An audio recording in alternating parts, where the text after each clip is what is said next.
All right, just taking a quick look at this new McLaren W1. So this is the latest hypercar, coming after the P1 and of course the original F1. And what's exciting about this, is especially right now, McLaren is finding success in Formula One.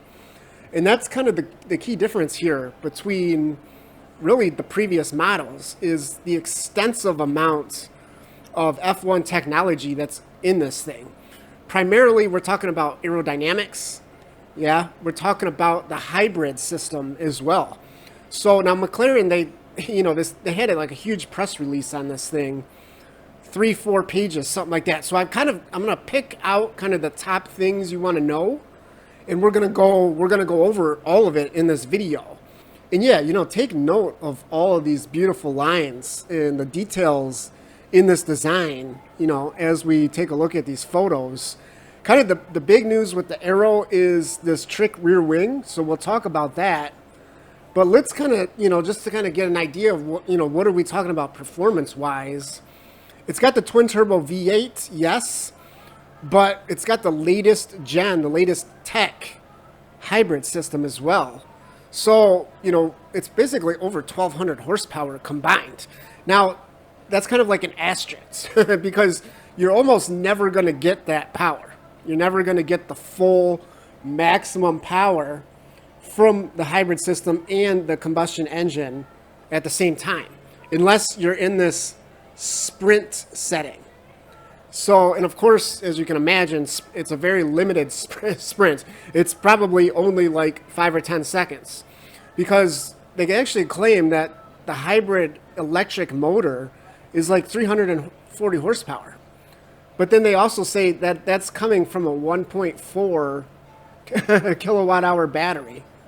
So if you do the math, yeah, that's like 10 seconds worth. So basically, in most driving, you're never going to get the full power. So there's a couple different modes here. Yeah, let's go through it real quick. There's comfort mode. Comfort mode, basically, it says torque and fill only. So, that's just like if, the twin turbo V8 is lagging, if you got it at low revs. So, yeah, I mean, you're not going to get much from that. Now, in sport mode, they do say you will get the full power, but really only when you shift gears. So that kind of, you don't you don't skip a beat every time you shift. So it's just a seamless amount of power. And they say more engaging throttle response. So it'll give you, as soon as you kind of tip into the throttle, it'll give you a lot of power, but then it's going to back off. And then, yeah, the last one is the Grand Prix mode. So this is the mode you got to use when you're on the track. And the reason for this is, yeah, consistent performance.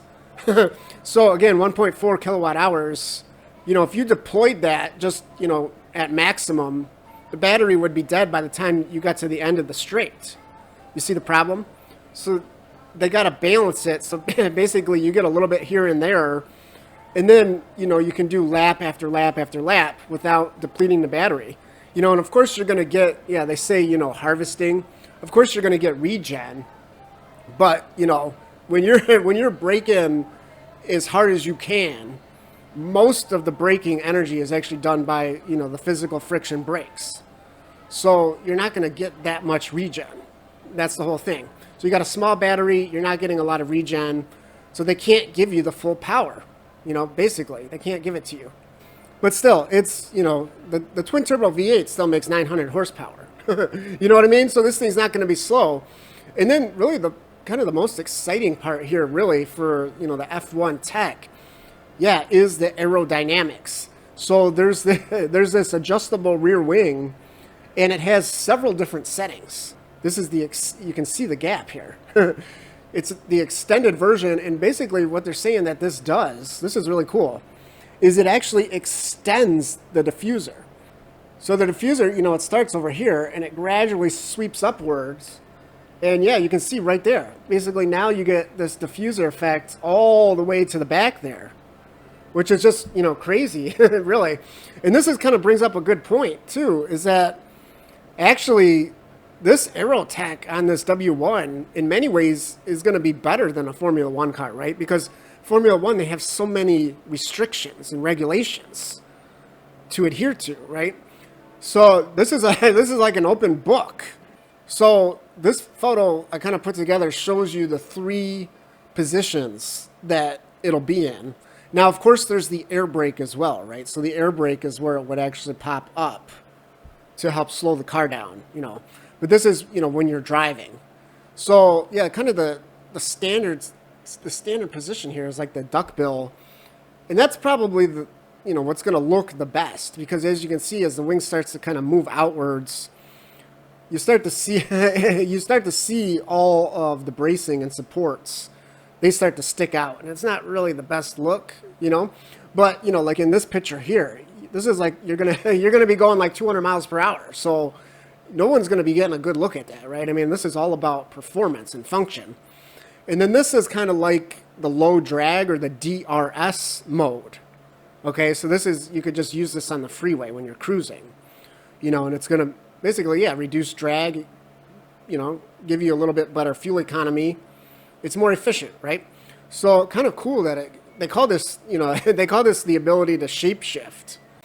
And these doors here are these are like a work of art. One thing to note too is they got these little windows, little skylights at the top. But yeah, imagine, it's not just having the doors swing up. It's not just having a carbon fiber door either. I mean, look at the detail here. This is all about airflow management. So yeah, I mean, almost like forget about driving this thing. You're just going to open the door and look at this. This is kind of a cool image here. This wing is extended out, but you can see the little slot that the wing basically goes down into, or the slots that allow the wing to kind of go down into the car and fit flush.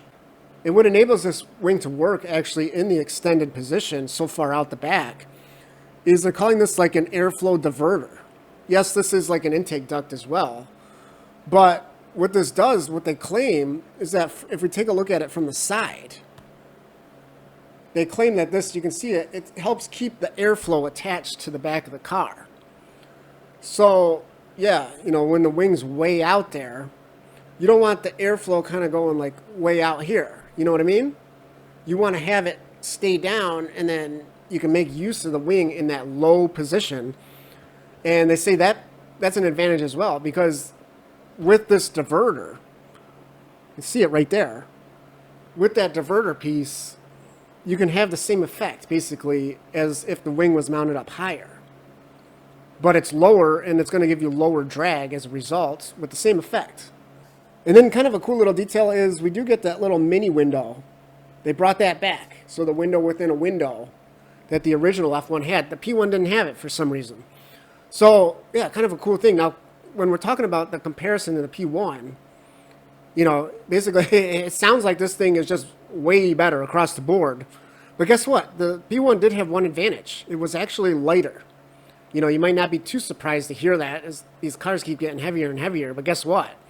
It's pretty close. The P1 was only 9 pounds lighter. So, yeah, basically it's about the same. They're both around 3,000 pounds. So this is, incredible performance, power to weight. And this is really weird too, considering, you'd think with the advancement of technology, you'd be able to make it lighter. And they even say that the hybrid system actually is like over 80 pounds lighter than the P1, than the hybrid system that was in the P1. So that's lighter. They say there's like 3D printed titanium suspension parts. And then of course, all the carbon bits. So I don't know. The whole car is carbon. I guess that was the same with the P1, but still you'd think they'd be able to make it a little bit lighter somehow. But I guess, I don't know, maybe, what it is? Maybe it is this new interior. I mean, check this out. This thing has, it looks almost like a standard road car interior as far as the materials. And just the layout, you get the screen. It's actually an 8-inch screen. So vertical mounted, but you're going to get you're going to be able to use all the latest tech on there. And, we get this really cool, as you see, there's like this fade. Yeah, you can really see it here. Actually, I love this. It's almost like this copper. They have like this copper color to it instead of the bright orange. Again, with that fade. Really kind of cool, especially for like a fabric seat. And then, of course, on the wheel here, guess what? If you want, as we talked about, you're not going to get the power. you're not going to get the full power, but you can use this boost button. So that'll give you a few seconds of that full 340 horsepower from the electric motors. And you can mess with the rear wings, you know, if you want as well. Although you'd probably just be better off, you know, having the car control that. But hey, I don't know. Maybe you want to have the wing all the way out all the time. So, and maybe you like this look too. I guess it is kind of cool that they left this all like raw and exposed. You know, they didn't try to put anything cosmetic on here. This is, you know, purely about function.